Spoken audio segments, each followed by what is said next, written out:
mislim da je to. Pozdrav svima, moje ime je Miloš Prelević i ja već 3 godine živim u kamperu. Shvatio sam to pre koji dan pa rekao aj malo da napravim video, ali pre toga možda vam dugujem neki mali backstory. U principu od kad sam bio klinac sam sanjao nekim avanturama, znači konstantno sam i gledao od Nacionalne geografije, Discovery-a, pa sam gledao ono Long Way Round sa motorima. Jednostavno stalno sam maštao o tim nekim avanturama. Prva avantura je bila ono bajsom od Beča do Srbije i tu među vremenu posle te neke avanture sam našao i posao, tada programer. Tad sam imao oko nešto 20 nešto godina, 21, 2, 3, nemam pojma. I to je pre nego što je bilo programiranje, ono da kažeš cool. Počeo sam da radim programe najviše zbog slobode. Znači od početka moj je bio ono sloboda, sloboda, sloboda, da mogu da radim odakle god hoću. I neke prve korake sam počeo sa onog Burek foruma, burek.rs, ne znam da li to i dalje postoji, tamo je bila Ivan Minić je objašnjavao neke osnove web developmenta, HTML, CSS, tekstovi su bili, sjajno je bilo. To je bilo vrh interesantno i umeđu vremenu sam uspeo da se zaposlim u jednoj firmi programerskoj i želeo sam da nastavim te svoje avanture. Nažalost, u jednom momentu kada sam želeo da odradim turu bajsom od Srbije do Španije, došao sam kod šefa i tražio sam 3 nedelje slobodnog, znači umjesto 2 nedelje tražio sam 3 i onda da nadoknadim to kroz vikende. Nažalost, bio sam odbijen i tu sam već shvatio, nemam ja tu neku slobodu, tako da malo razmišljam o nečemu drugom. I tu je kolega došao sa idejom da krenemo nešto zajedno i krenuli smo. I onda smo mi napravili nešto svoje, i to je pravilo pare, što bi se reklo, bilo je sjajno, bilo je novo, mnogo se učilo, bilo je drugačije. To je jednostavno i to ti daje neku motivaciju.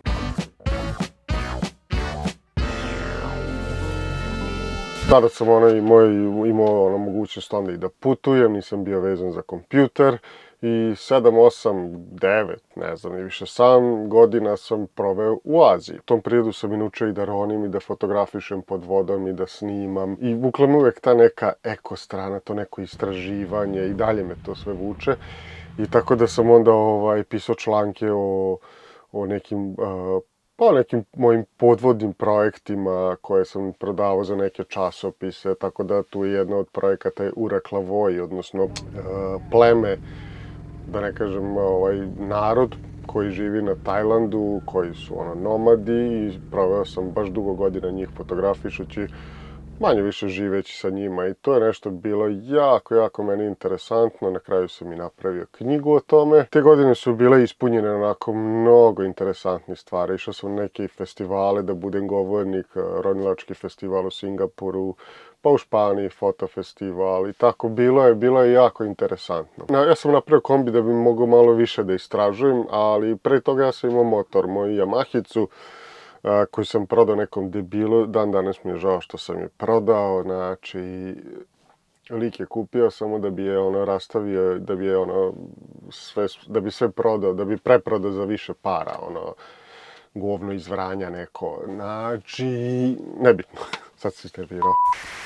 Uglavnom, motor sam imao i sa njim se jako puno putovao, ali mi nije davao tu neku slobodu da ja mogu da ponesem puno stvari, da mogu da snimam, da mogu da ronim, da mogu... Jednom prilikom sam nosio svu tu opremu i to nije baš radilo posao, tako da eto, tu je došla kombina. I kada sam napravio kombinu i to sam sve mogao da radim, tada sam pošto se vratio sa Tajlanda, iznajmljivao sam ovde stan i to je bila, ajde da kažem, neka greška. Mislim, nije bila greška, trebalo mi da saznam.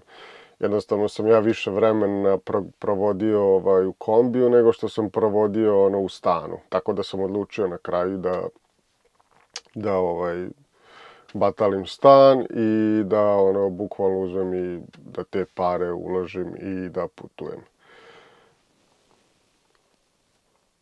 I ta prva godina života u kamperu je bila najinteresantnija, to je neki honeymoon phase. Imao sam posao, imao sam kombinu i tako da sam putovao svuda i bilo je vrlo interesantno. Naputovao sam se te godine baš dosta, Srbija, Bosna, Crna Gora, Hrvatska, Albanija, Kosovo, Makedonija, te još i Grčka, ja mislim, te godine bila, tako da je bilo jako interesantno. U drugoj godini dolazi do ogromnih promjena. Šta se desilo jeste da već na poslu već mi je bilo muka, bile su jako dosadni projekti, dosadna, toksična atmosfera i tu sam shvatio da je vreme nešto da se menja u životu, jer jednostavno nije me to više radilo. Bila je dobra kinta, ali je falilo nešto novo je falilo, da ne kažem, mi smo se vraćali uvijek na neke dosadne stvari, onda falilo mi neko novo uzbuđenje, tako da sam onda odlučio, hajmo YouTube kanal da napravim, kombina, i to je meni bilo mislim, desilo se to da je na početku da su videi buhnuli i to je bilo ljudima interesantno i tako da sam ja mislio da će ovo sve da ide mnogo lakše i da ću ja to ovako da pokidam. Nisam mogao pogrešnije misliti. Nula znanja, nula pripreme o svemu ovome. Znači, nisam se pripremio ako krenu videi da kidaju. Znači, šta raditi onda? Nisam se pripremio ako ne kidaju. Jednostavno sve je bilo pipanje u mraku, bilo je tu par ljudi koji mi malo pomagalo, objašnjavalo kako šta, ali nisam bio spreman. Ali ono što je meni bilo što sam jako obožavao, mislim i dan danas obožavam, jeste što pre kad sam imao pare, imao sam para da kupim opremu, ne znam ti nija šta. Sada nemam toliko para i nemam baš ni para da ulažem u opremu, ali koristim opremu u fullu. Imam ideje, imam planove, znam šta mi treba i to je ono što obožavam trenutno kod celog ovog snimanja, jeste što ulažem za sebe i u sebe. I sad, na primjer, ova kamera što gledate, bukvalno nemam autofokus za video, što mi jako živcira, ali nema veze. Nabavit ću novu kameru, ovdje gore telefon, ovdje dole Canon 5D Mark III. I šta sada, ali nema veze, to je nešto što me vuče da unapređujem sve ovo. Ipak na Balkanu postoje ti neki izazovi, malo drugačiji nego u svetu.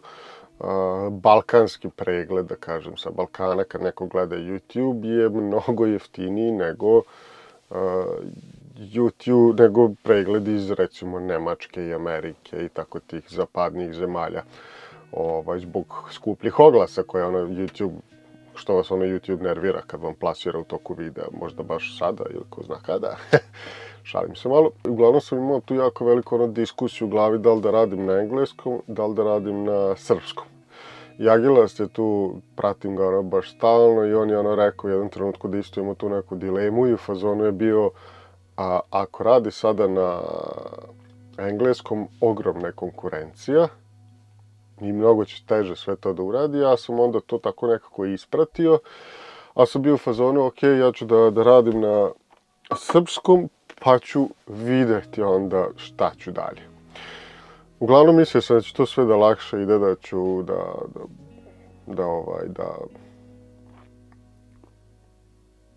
mislim da ću lakše ovo sve da kažem, da monetizujem, nekako sam upao u taj, da kažem, i pogrešan vibe. Mislim, nije pogrešan, mora se uvijek razmišljati o novcima. Ja sam uzeo svoj štek koji sam imao i sa tim parama pravio sve ove emisije. I to je sve bilo cool dok pare, jel te, nisu nestale. I tu sad dolazi jedan veliki problem. Ja mogu da nađem neki posao programerski, iako sad u ovom momentu baš ne želim. I da radim to, ali ima onda jedan veliki problem. Ovo što vi sad ovdje gledate oduzima puno vremena. Sad je 1 sat, ja dok sam ovdje ovo sve podesio, spremio, napunio, testirao, bukvalno evo ja sam to krenuo oko 9, sad je 1:15. I to je sad samo priprema za snimanje i snimanje. Posle toga ide montaža, za to će mi trebati pola dana ili dan, ako je neki zeznut video, to mi je nekad snimanje, znači evo ovako, snimanje 1 dan minimum, montaža 1 dan minimum i to je samo kad su ovako ovi videi u pitanju. Zatim tu imate reelove za Instagram i to vam popuni celu nedelju, tako da u celom ovom svetu nema puno mesta za neki baš pravi freelancing ili još neki posao sa strane.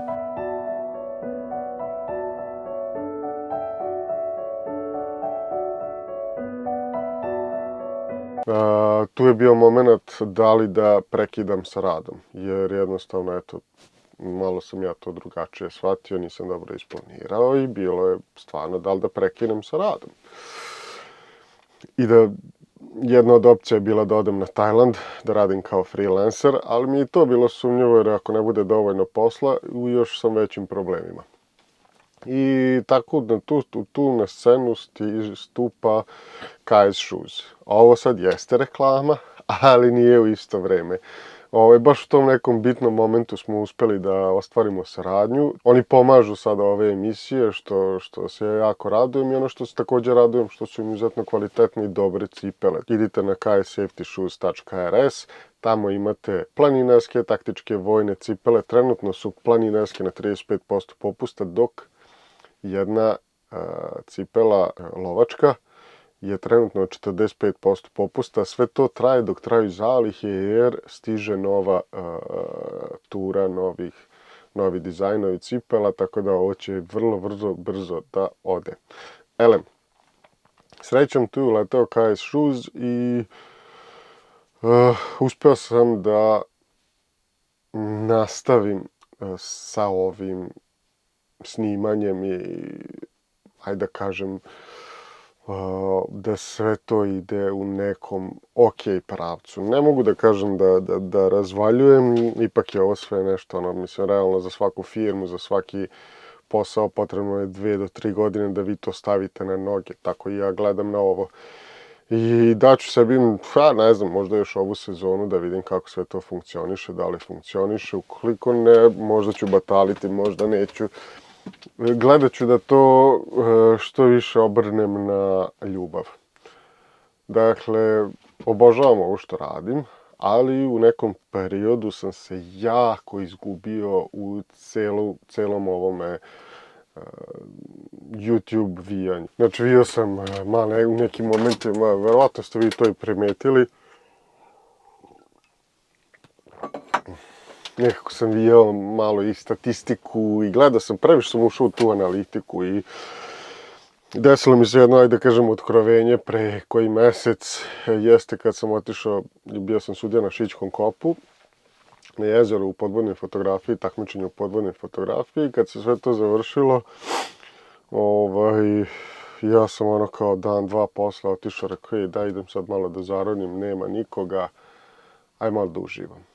I taj dan mi je otvorio oči. Ja sam zaronio u to jezero, bilo je prečisto, znači vidljivost 5, 6, 7 metara, sunce, probija se, sve ide lepo kako treba. Nekad mi se dešava da posle ronjenja, da u toku ronjenja imam neke glavobolje, kad sve tako na frku radim. Ja sam jednostavno došao, zaronio bez nekog opterećenja. Ja vama ne mogu opisati, meni se sad plače kad se setim tog momenta koliko je to bilo prelepo. Zaronio sam i fotografisao i uživao i u tom momentu sam onda onako malo shvatio, okej, sve je to lepo, treba ovo gledati kao posao, ali mislim ako baš u YouTube-u gledam sve to kao posao da neću napraviti ono što želim. I to je taj neki, posle 3 godine, taj gubitak fokusa i vraćanje fokusa na neke stvari koje želim da radim. To je neki pregled ove prve 3 godine života putovanja u kamperu. Dakle, prva godina, otkrivanje samo kampera, uživanje, imao sam posao. Druga godina, davanje otkaza, ulazak u YouTube i treća godina je na kraju ispala eto borba, neka vrsta materijalne i psihičke borbe. Šta da očekujemo u četvrtoj godini? Iskreno da budem, nemam pojma.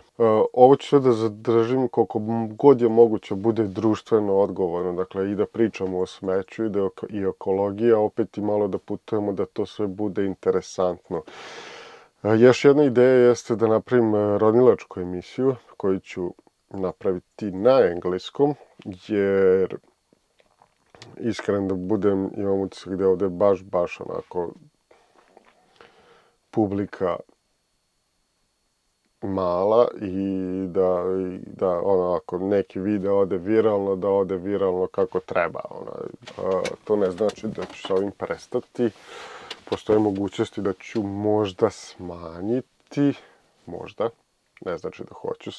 Bukvalno ovo je koji narednih godina idemo, pipavamo, testiram, vidim kako šta funkcioniše, tako ćemo i da idemo dalje. To će biti onako baš ozbiljan period pun rada i jedva čekam. A vi ukoliko želite podržite te planove i taj smer u kojem ovo sve ide, to možete učiniti preko YouTube membershipa ili onih donation thanks, ono tu negde dole stoji. Patreon je tu najidealnija opcija ukoliko želite da donirate, da podržite rad Kombine. To je platforma preko koje vi podržavate vaše omiljene kreatore, a takođe ukoliko želite da pošaljete jednokratnu donaciju, tu su PayPal i žiro račun, sve dole u opisu videa. U principu to je to. Hvala vam puno što ste gledali i vidimo se u narednoj epizodi. Pozdrav!